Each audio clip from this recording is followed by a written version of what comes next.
ভিডিওর এই অংশটা হচ্ছে গতকালকের। তো আমরা বাড়িতে আসার পর থেকে কিন্তু আম্মা বিভিন্ন ধরনের পিঠা বানিয়েছে, আমরা খেয়েওছি।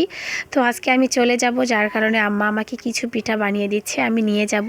তো এখানে গুড়গুড়ি পিঠা বানানো হচ্ছে। এই পিঠাটা কিন্তু ভীষণ মজার হয় খেতে।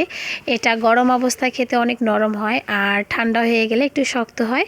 শক্ত হওয়ার পর এটা স্লাইস করে কেটে কাঁচামরিচ, লবণ আর চিনি দিয়ে তেলে ভেজে খেতে ভীষণ মজার হয়। তো আমি এটা নিয়ে যাব, যার কারণে এটা বানিয়ে দিচ্ছে। আর এটা কিন্তু বিভিন্ন শেপে বানা যায়। এখানে আমরা উনুন বানাচ্ছি।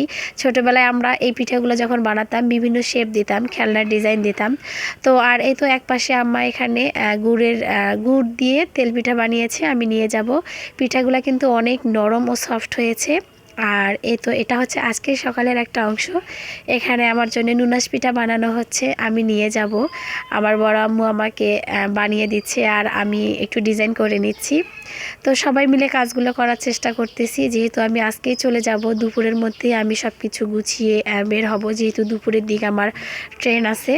আর আজকে কিন্তু বাড়িতে প্রচণ্ড ঠান্ডায় আমরা কোনো কাজও ঠিকমতো করতে পারতেছি না। কিন্তু যেহেতু আজকে চলে যাব, আর এক হাতে মোবাইল নিয়ে আমি এখানে ডিজাইনটা করতে পারতেছি না, দেখাতে পারতেছি না। কিন্তু সবগুলো পিঠার ডিজাইন আমি করেছি। আলহামদুলিল্লাহ, আমাদের সব কিছু গোছানো কমপ্লিট হয়ে যাচ্ছে।